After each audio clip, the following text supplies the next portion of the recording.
1.4 kilometre കഴിഞ്ഞിട്ടേ തിരിയാണ്ട് കേട്ടോ. ഇത് കണ്ടൽക്കാടല്ലേ സൈഡിലുള്ളത്?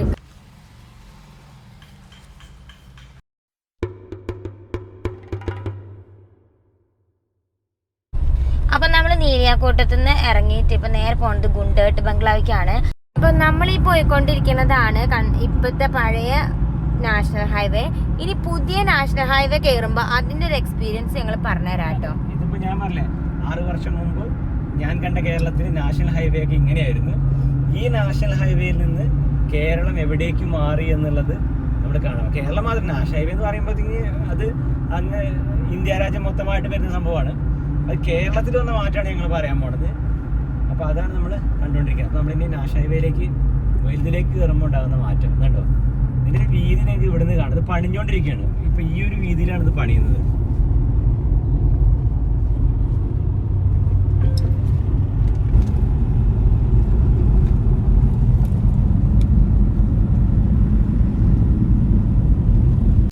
അപ്പോൾ ഇത് കണ്ണൂരിലെ ജയിലിൻ്റെ മതിലാണ് കേട്ടോ. നല്ല ഹൈറ്റ് ഉണ്ട് കേട്ടോ ഈ മതിലിനൊക്കെ. നമ്മൾ തലശ്ശേരിക്കുള്ള റൂട്ടിലാട്ടോ. തലശ്ശേരിയിൽ നമ്മളൊരു ഗുണ്ടേട്ട് ബംഗ്ലാവ് കാണാൻ വേണ്ടി പോവാണ്. അപ്പോൾ നമ്മളിവിടെ ഒരു ട്രാഫിക് ബ്ലോക്കിൽ പെട്ടെടുക്കാണ്. തലശ്ശേരി ഇവിടെ ഒരു ഗാന്ധിജിയുടെ പ്രതിമ ഉണ്ട്. ഇന്നലെ ഞാൻ വീഡിയോ എടുക്കാൻ നോക്കി പറ്റിയില്ല. ഇപ്പം ഇങ്ങനെ നോക്കുമ്പോൾ In 50 meters at the roundabout, take the first exit and stay on National Highway 66. അപ്പം നമ്മളിവിടെ ട്രെയിൻ പോണതുകൊണ്ട് ബ്ലോക്കായി കിടക്കുകയാണ്. കുറച്ച് നേരമായിട്ട് ഇവിടെ നിൽക്കുന്നത്. അപ്പം ഞങ്ങൾക്ക് അറിയില്ലായിരുന്നു ട്രെയിൻ പോകാനുള്ളതാണ്. കാരണം റെയിൽവേ ക്രോസ് ഒക്കെ കഴിഞ്ഞാൽ വന്നേ, അവിടെ ക്ലോസിംഗ് ഒന്നും ഉണ്ടായിരുന്നില്ല.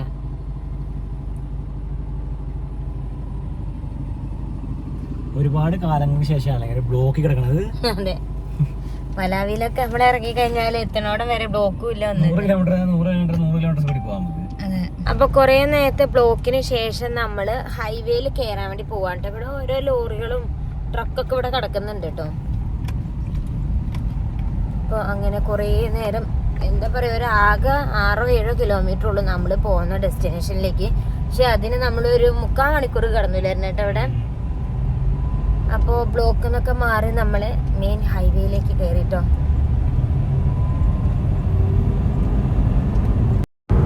നമ്മുടെ റോഡൊക്കെ പോയ ഒരു പോക്കേ എന്താലേ, അടിപൊളി. ഓരോ സ്പീഡിലും പോകേണ്ട വണ്ടികൾ ട്രാക്കാണ്. നമ്മൾ നല്ല സ്പീഡിൽ പോകണമെങ്കിൽ മാത്രമേ ട്രാക്ക് എടുക്കുക. പതുക്കെ പോകുന്ന വണ്ടികളൊക്കെ ലെഫ്റ്റ് സൈഡ് ട്രാക്ക് എടുത്ത് പോവുക. അപ്പൊ അത് നമ്മൾ എപ്പോഴും ശ്രദ്ധിക്കേണ്ട കാര്യമായിട്ടോ. എന്താലേ അടിപൊളി. ഇതാണ് മാറ്റം. അത് പുറത്ത് നമ്മുടെ നാട്ടിൽ നിൽക്കാതെ നാട്ടിലേക്ക് വരുമ്പോഴായിട്ട് നമുക്ക് പെട്ടെന്ന് മനസ്സിലാവുള്ളൂ. നമ്മൾ പലപ്പോഴും മലാവിയിൽ പറയാറുണ്ട് കേരളത്തെക്കാൾ നല്ല അടിപൊളി റോഡാണ് മലാവിയിലുള്ളത്. പക്ഷെ ഈ ഒരു ഭാഗത്ത് കൂടെ പോകുമ്പോൾ അത് മാറൂല ചേട്ടാ. വിദേശ രാജ്യങ്ങളിൽ അതെ, ക്വാളിറ്റി കേട്ടോ, പെർഫെക്റ്റ് റോഡ്.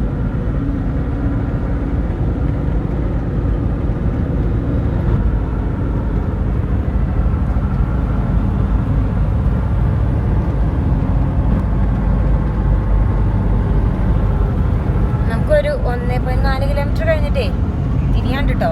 സ്പീഡ് കുറച്ച് അപ്പുറത്തേക്ക് വരും. അപ്പൊ നമുക്ക് 1.4 കിലോമീറ്റർ തിരിയാനുണ്ട്. അപ്പൊ നമ്മൾ എപ്പോഴും എന്ത് ചെയ്യണം, നമ്മൾ ഇൻഡിക്കേറ്റർ നമ്മൾ സൈഡ് ചാരി പോകണം കേട്ടോ. അതൊക്കെ നമ്മുടെ ഡ്രൈവിംഗ് ആ രീതിയിലേക്ക് മാറ്റിയെടുക്കണം. എപ്പോഴും ആ റോഡ് ഇങ്ങനെ ഒഴിഞ്ഞു കിടന്നോട്ടെ. അതൊരു 100-120-150 പോകാൻ ആ സൈഡിൽ കൂടെ പോട്ടെ നയിക്കണം. ഇത് കണ്ടൽക്കാടല്ലേ സൈഡിലുള്ളത്? കാണുന്നുണ്ട് നിങ്ങൾക്ക്? അത് കാണാൻ പറ്റില്ല. എന്താ റോഡിലെ, എനിക്ക് ഇഷ്ടപ്പെട്ടു. പറയാനില്ല, അതെ, ഒന്നും പറയാനില്ല. അടിപൊളി. ഇത്രയും മനോഹരമാണ്.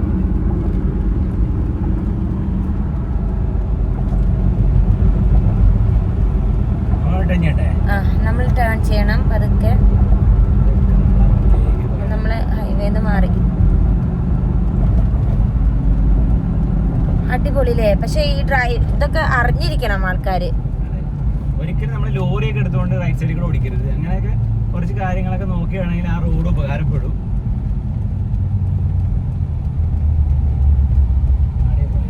അടിപൊളി. നല്ലൊരു എക്സ്പീരിയൻസ് ആയിരുന്നില്ലേ അരുണേട്ടാ? അതെ, അടിപൊളി, അടിപൊളി. ഞങ്ങൾക്ക് ഈ ഹൈവേ ഒന്ന് എക്സ്പീരിയൻസ് ചെയ്യാൻ ഭയങ്കര ആഗ്രഹമായിരുന്നു. എന്തായാലും അതും കേറി.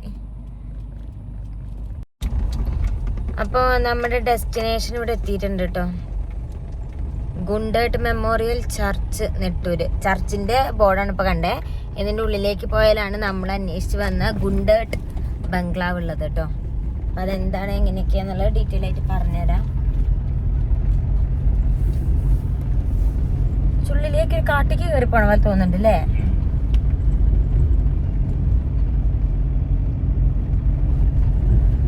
നമ്മള് വലിയ മരങ്ങളൊക്കെ ഉണ്ടല്ലേ? കാടാണോ? നിറയെ മരങ്ങളും.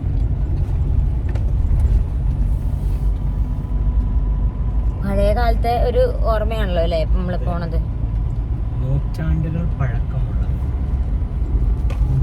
ബംഗ്ലാവിലേക്കാണ് നമ്മൾ. അപ്പൊ ഇതിൽ കാണിച്ചിട്ടുള്ള ഗുണ്ടേട്ട് മ്യൂസിയം താഴത്തേക്കാട്ടോ. മോളെയൊക്കെ അടിപൊളിയൊക്കെ ഉണ്ടല്ലോ ഇവിടെ. അപ്പം ഞങ്ങൾ അങ്ങനെ കുറേ ദൂരം സഞ്ചരിച്ച് ഹെർമൻ ഗുണ്ടേട്ടിൻ്റെ ബംഗ്ലാവിൽ എത്തിയിട്ടുണ്ട്. ഈ ഗുണ്ടേട്ട് ബംഗ്ലാവ് എന്ന് പറയുന്നത് ഒരു ചരിത്ര പ്രസിദ്ധമായിട്ടുള്ള ഒരു സ്ഥലം തന്നെയാണ്. എത്ര പേർക്ക് അറിയുന്നറിയില്ല. നമ്മുടെ മലയാളത്തിൽ ആദ്യ ഭാഷാ നിഘണ്ടു ഉണ്ടാക്കിയത്, അതായത് നമ്മുടെ ആദ്യ മലയാളം ഡിക്ഷണറി ഉണ്ടാക്കിയത് ഈ ഗുണ്ടേട്ടാണ്. അതെ, ഇംഗ്ലീഷ് മലയാളം ഡിക്ഷണറി ഉണ്ടാക്കിയത് ഈ ഗുണ്ടേട്ടാണ്.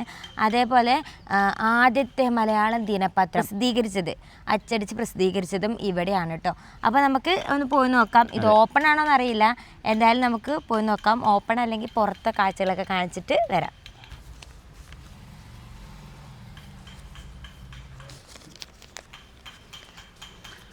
അപ്പോൾ നമ്മൾ ടിക്കറ്റ് എടുത്തു കേട്ടോ. 50 രൂപയാണ് ഒരാൾക്കുള്ള ടിക്കറ്റ്, 2 പേർക്ക് 100 രൂപ ടിക്കറ്റ്. ഇവിടുത്തെ മരങ്ങളൊക്കെ കണ്ടോ? ആലാണ് തോന്നുന്നു. എന്തോരം പേരെ താഴത്തേക്ക്.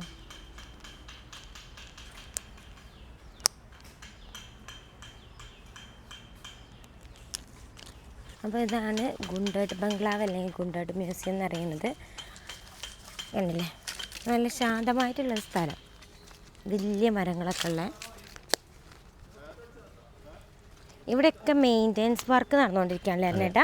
ഇപ്പം ഞങ്ങൾ വന്നപ്പോൾ ശ്രദ്ധിച്ചൊരു പ്രധാനപ്പെട്ട കാര്യം എന്ന് പറഞ്ഞാൽ കേരളത്തിലെ പ്രധാനപ്പെട്ട അല്ലെങ്കിൽ മിക്കവാറും എല്ലാ ടൂറിസ്റ്റ് ഡെസ്റ്റിനേഷനുകളും വൃത്തിയാക്കുന്നുണ്ട്, മെയിൻറ്റെയിൻ ചെയ്യുന്നുണ്ട്. എന്തോ ടൂറിസത്തിൻ്റെ ഒന്നുകൂടെ ഡെവലപ്പ് ചെയ്യാനുള്ളൊരു കാര്യങ്ങൾ ചെയ്തുകൊണ്ടിരിക്കുകയാണ്. എല്ലായിടത്തും ഓരോരോ ടൂറിസം മേഖലയെ കൂടുതൽ എന്താ പറയുക ഉയർത്തിക്കൊണ്ടുവരാൻ വേണ്ടി ശ്രമിക്കുന്നുണ്ട്. നല്ലൊരു കാര്യമാണ്, അത് കൂടുതൽ ചെയ്യേണ്ട ഒരു കാര്യമാണ്. ഓടിട്ട ഒരു കെട്ടിടമാണിത്.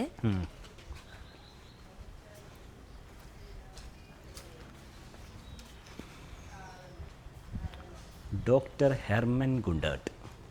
അപ്പോൾ ഇതാണ് നമ്മൾ അന്വേഷിച്ച് വന്ന ഗുണ്ടേട്ട്.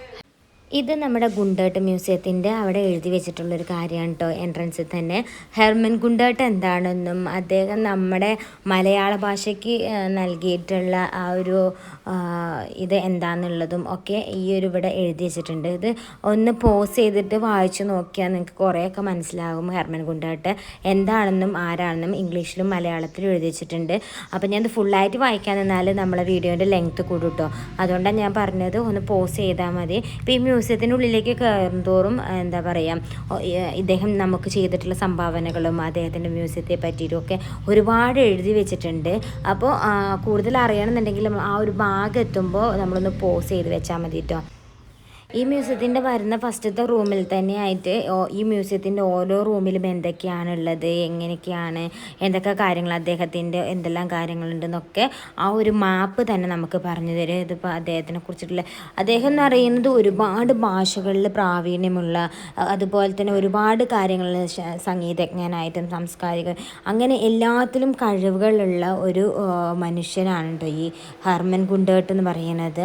ഗുണ്ടേട്ട് എന്ന വ്യാകരണകൻ, അതായത് നമ്മുടെ മലയാളം ഭാഷയിലെ ഓരോരോ വ്യാകരണ സംഭവങ്ങളുണ്ടാവില്ല, അതായത് ഓരോ വള്ളിയും പുള്ളിയും കാര്യങ്ങളൊക്കെ അതൊക്കെ കണ്ടുപിടിച്ചിട്ടുള്ള, അതായത് അതെല്ലാം നമുക്ക് തർജ്ജമയായിട്ട് കണ്ടുപിടിച്ചിട്ട് തന്നിട്ടുള്ളത് ഈ ഒരു 19ഓളം ഭാഷകൾ അറിയുന്ന ഒരാളാണ് ഹെർമൻ ഗുണ്ടേട്ട് എന്ന് പറയുന്നത്. അതായത് 5ാം വയസ്സിൽ ലാറ്റിൻ ഭാഷ പഠിച്ചു തുടങ്ങി, ഗ്രീക്ക്, അങ്ങനെ ഫോറിൻ ഭാഷകളും അതുപോലെ തന്നെ നമ്മുടെ നാട്ടിൽ വന്നിട്ട് മലയാളം, തമിഴ്, തെലുങ്ക് അങ്ങനെ എല്ലാ ഭാഷകളും 19ഓളം ഭാഷകൾ അറിയുന്ന ഒരു മനുഷ്യനാണ് മനുഷ്യനായിരുന്നു ഈ ഹെർമൻ ഗുണ്ടേർട്ട് എന്ന്.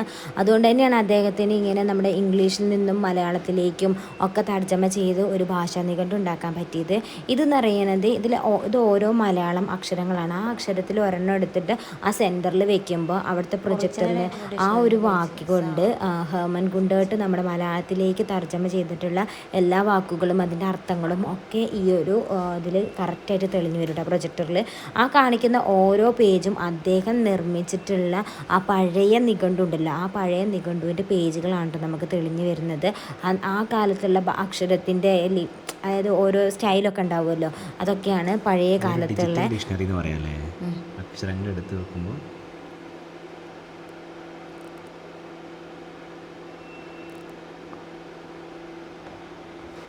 അപ്പം ഞാൻ കുറേയൊക്കെ വെച്ച് നോക്കി കുറേയൊക്കെ നോക്കി മനസ്സിലാക്കിയിട്ടോ. നമുക്ക് ആർക്ക് വേണമെങ്കിലും അതങ്ങനെ വെച്ച് നോക്കിയിട്ട് കാണാവുന്നതും വായിക്കാവുന്നതൊക്കെയാണ്. അതിനൊന്നും ഇവിടെ പ്രശ്നങ്ങളൊന്നുമില്ല കേട്ടോ. അപ്പോൾ അദ്ദേഹത്തിൻ്റെ മികവിന് പിന്നിൽ എന്നൊക്കെ പറഞ്ഞ് ഓരോ കാര്യങ്ങളും ഇവിടെ എഴുതി വെച്ചിട്ടുണ്ട്.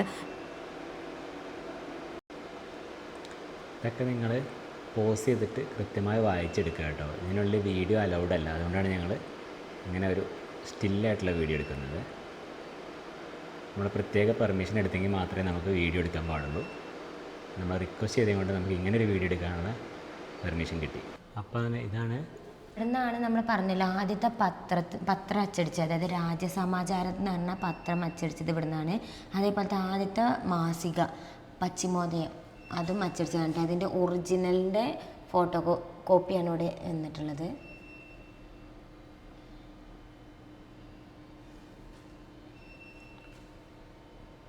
ഭൂമിശാസ്ത്രം എന്നൊക്കെ പറഞ്ഞ് പണ്ടത്തെ മാസികയാണ്, നമുക്കൊന്നും കാണാൻ പോലും പറ്റാത്ത മാസിക.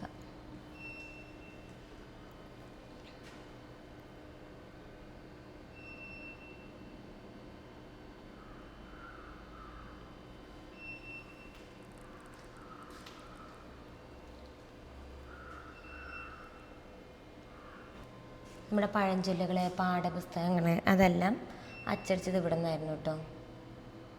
1000 പഴഞ്ചൊല്ല് പറഞ്ഞാൽ 1850 ഒക്കെ അങ്ങനത്തെ പഴഞ്ചൊല്ലുകളൊക്കെ ഇവിടെ നിന്നാണ് അച്ചടിച്ചത്.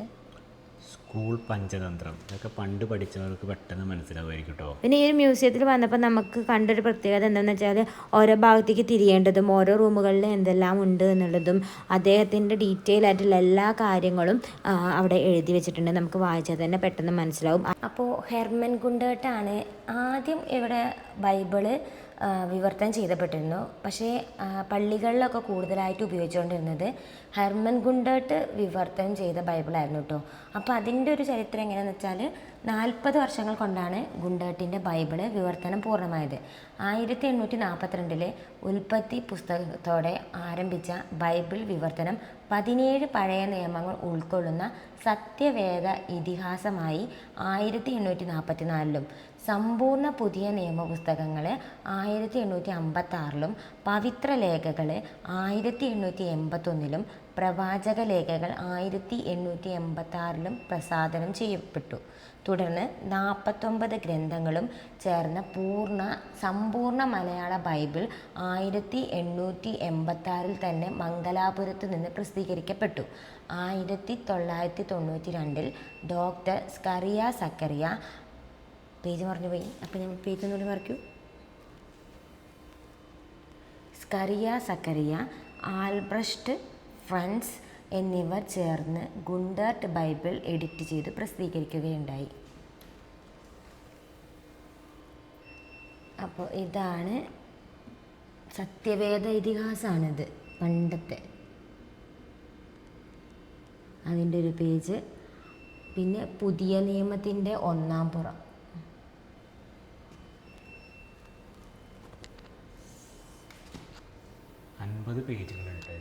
ഇതിന് 50 പേജുണ്ട് കേട്ടോ. പവിത്ര ലേഖകളുടെ 1-ാം പുറം.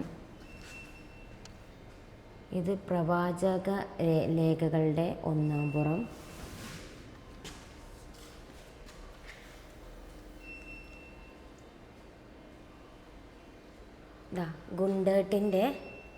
ഗുണ്ടേർട്ട് നിഘണ്ടുവിൻ്റെ കയ്യെഴുത്ത് പ്രതിയുടെ തല, അതായത് അദ്ദേഹം പേപ്പറിൽ എഴുതി ഉണ്ടാക്കിയ നിഘണ്ടുവിൻ്റെ ഫസ്റ്റത്തെ താളാണ്. മനസ്സിലാവുന്നുണ്ടോ? മലയാളം പഠിച്ചെടുത്ത ആളാണ്. ജർമ്മൻകാരനാണ്. അദ്ദേഹത്തിന് ഭാര്യയ്ക്കും കൂടെ അദ്ദേഹത്തിന് ഭാര്യയ്ക്ക് ഏകദേശം 19 ലാംഗ്വേജസ് അറിയാമെന്നാണ് പറയണേ. Dictionary, Malayalam and English dictionary, അതിൻ്റെ 1-ാം പുറം ഉണ്ടോ, Malayalam and English dictionary by Gundert, Mangalore.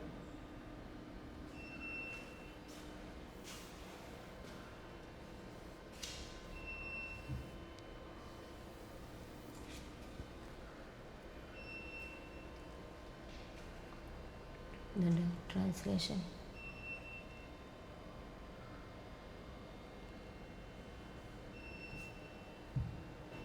Gundert നിഘണ്ടുവിലെ അക്ഷരമാലയായിട്ടത്. വ്യാകരണം കണ്ടോ.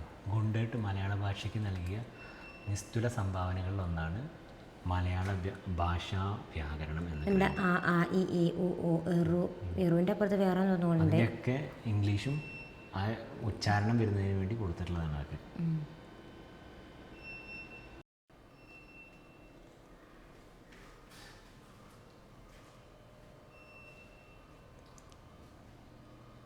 ഞാൻ പോകുന്നത് ജൂലി ഗുണ്ടേർട്ട് ഹാളാണ്. അവർ താമസിച്ചിരുന്ന അവരുടെ റൂമാണ്. അതിനകത്ത് പ്രത്യേകിച്ച് ഒന്നും കാണാനില്ല, ഒരു ഹാളായിട്ട് മാറ്റിയേക്കാന്നാണ് പറഞ്ഞേക്കണവർ. അപ്പോൾ നമുക്ക് ഇവിടെ വന്നാൽ ഇതിനെക്കുറിച്ച് കൂടുതൽ എക്സ്പ്ലെയിൻ ചെയ്ത് തരാൻ ഇവിടെ ആൾക്കാരൊക്കെ ഉണ്ട് കേട്ടോ. വളരെ നീറ്റായിട്ടും പക്കയായിട്ടാണ്. കാഴ്ചകൾ കാണുമ്പോൾ നമ്മൾ മനസ്സിലാക്കേണ്ടത് ഒരു മനുഷ്യനെ കൊണ്ട് പോലും വലിയ മാറ്റങ്ങൾ ഉണ്ടാക്കാൻ പറ്റും. ചരിത്രപരമായ മാറ്റങ്ങളൊക്കെ ഓരോ മനുഷ്യരുടെ തീരുമാനങ്ങൾ ഉണ്ടാവും എന്നുള്ളതാണ്. അതുകൊണ്ടാണ് ഇതൊക്കെ ചരിത്ര സ്മാരകങ്ങളായിട്ട് ഇങ്ങനെ സൂക്ഷിച്ചു വെക്കുന്നത്. ജൂലി ഗുണ്ടേർട്ട് ഹാൾ ഒരു പുഴയുടെ തീരത്തില്ലേ. അപ്പോൾ ഇതാണ് ഗുണ്ടേർട്ടും ജൂലി ഗുണ്ടേർട്ടും ഭാര്യ ഭർത്താവിൻ്റെ ചിത്രമാണ്. അവരുടെ മകൻ്റെ ചിത്രമാണ്. ഇതവരുടെ മകള്. ഹെർമൻ ഗുണ്ടേർട്ടിൻ്റെ പുത്രന്മാരായ സാമുവൽ ഡേവിഡ്, ഫെഡറിക്, ഹെർമൻ പൗൽ എന്നിവർ. ഹെർമൻ ഗുണ്ടേർട്ടിനെ കുറിച്ചുള്ള ഗവേഷണങ്ങളിൽ നിർണായകമായിരുന്ന വിവിധ രേഖാലയങ്ങളിലെ കത്തുകളും ഡയറികളും കണ്ടെടുത്തു പ്രസിദ്ധീകരിച്ചത് പ്രശസ്ത ജർമ്മൻ ഇൻഡോളജിസ്റ്റ് പ്രൊഫസർ ആൽബർട്ട് ഫ്രാൻസിസും. അപ്പോൾ ഈ ഗുണ്ടേർട്ട് മ്യൂസിയത്തിൻ്റെ പുറത്തുനിന്നുള്ള കാഴ്ച എങ്ങനെയുണ്ട്? ഫുള്ളും ഓട് പതിച്ചിട്ടുള്ള ഒരു ബംഗ്ലാവാണ്. മരത്തിൻ്റെ കഴുക്കോലും എന്ന് പറഞ്ഞാൽ മരത്തിൻ്റെ മറ്റേ മേൽക്കൂരേൻ്റെ സംഭവം ഉണ്ടല്ലോ, അതിലേക്ക് ഓട് പതിച്ച് നല്ല ഭംഗിയുള്ള ഒരു പഴമ നിലനിർത്തുന്നത് പോലത്തെ ഒരു മ്യൂസിയമാണ് കേട്ടോ. കാണാൻ നല്ല ഭംഗിയുണ്ട്, ഒരുപാട് വലുപ്പമുണ്ട് കേട്ടോ. ഇതിങ്ങനെ മേൽക്കൂര ഇങ്ങനെ ചെരിച്ചതായതുകൊണ്ട് അതിൻ്റെ വലുപ്പം അത്രയ്ക്കായിട്ട് നമുക്ക് മനസ്സിലാവില്ല. പക്ഷേ നല്ല വലിയൊരു മ്യൂസിയമാണ്. കണ്ണൂരിലെ വിശേഷങ്ങൾ ഇവിടെ അവസാനിക്കുകയാണ് കേട്ടോ. ഇനി നമ്മൾ നേരെ കോഴിക്കോടേക്കാണ് പോണത്. അപ്പോൾ കണ്ണൂരിൽ വന്ന് നമ്മൾ ആദ്യം കണ്ടത് അറക്കൽ കോട്ട കണ്ടു, പറശ്ശിനിക്കടവിൽ പോയി, പിന്നെ നീലിയാർകൂട്ടം ഒരു കാവിലേക്ക് പോയി. ഇപ്പം നമ്മൾ ഹെർമൻ ഗുണ്ടേർട്ടിൻ്റെ ബംഗ്ലാവിലേക്ക് വന്നു. അങ്ങനെ ചരിത്ര പ്രസിദ്ധമായ അങ്ങനത്തെ കുറച്ച് കാര്യങ്ങളൊക്കെ ഇവിടെ കണ്ണൂരിൽ നിന്ന് കണ്ടു. ഇനി നേരെ കോഴിക്കോടേക്കാണ്. അപ്പോൾ കോഴിക്കോട് പോയിട്ട് എന്താണ് കാണാനുള്ളതെന്ന് നമുക്ക് പോണ വഴി കൂടെ കാണാം. അപ്പോൾ വരുന്ന വഴിക്കകത്ത് ഹൈവേ ഒക്കെ അടിപൊളിയാന്ന് കേട്ടോ, നല്ല അടിപൊളി റോഡും കാര്യങ്ങളും. അപ്പോൾ നമുക്കിനി യാത്ര തുടർന്നുകൊണ്ടേയിരിക്കാം കേട്ടോ.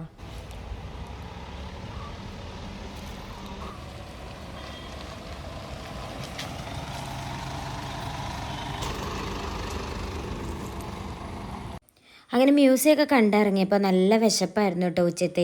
ഉച്ചത്തേക്കുള്ള കഴിക്കാനുള്ള സമയമായിരുന്നു. അങ്ങനെ ഞങ്ങൾ അടുത്തുള്ള ഒരു ഹോട്ടലിൽ കയറി നല്ല നെയ്ച്ചോറും ചിക്കൻ കറിയില്ല ചിക്കൻ കടായോ അങ്ങനെ എന്തോ ആണ്. അപ്പം നല്ല അടിപൊളിയായിട്ടുള്ള ഫുഡൊക്കെ കഴിച്ചു. കുഴപ്പമില്ലായിരുന്നു, നല്ല ടേസ്റ്റായിരുന്നു. കണ്ണൂർ വരുമ്പോൾ ഇതൊക്കെ ഒന്ന് പരീക്ഷിച്ച് നോക്കണമല്ലോ. അങ്ങനെ അത് കഴിച്ചു, അടിപൊളി ഫുഡായിരുന്നു. അപ്പം നമ്മൾ കണ്ണൂരിൽ നിന്ന് കോഴിക്കോടിലേക്ക് എത്തിയിട്ടോ. അവിടെ ഒരു ബോർഡ് ഉണ്ടായിരുന്നു, കാണിച്ചു തരാൻ പറ്റിയില്ല. ഞാൻ ക്യാമറ ഓണാക്കി വന്നപ്പോഴത്തേക്കും ബോർഡൊക്കെ കഴിഞ്ഞ് എത്തേണ്ടടുത്ത് എത്തി.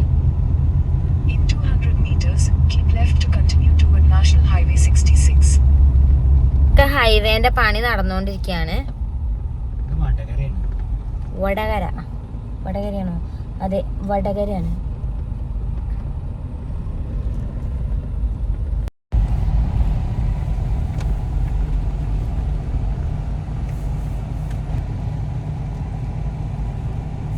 വടകരയൊക്കെ കഴിഞ്ഞ് കൊയിലാണ്ടിയും കഴിഞ്ഞ് ഇപ്പൊ ഇതേ നമ്മള് കാപ്പാട് ബീച്ചിലേക്ക് പോയിക്കൊണ്ടിരിക്കുക കേട്ടോ. അപ്പൊ മെയിൻ റോഡിൽ നിന്ന് ഇറങ്ങി ഇപ്പൊ പോക്കറ്റ് റോഡിൽ കൂടിയാണ് പോയിക്കൊണ്ടിരിക്കുന്നത്.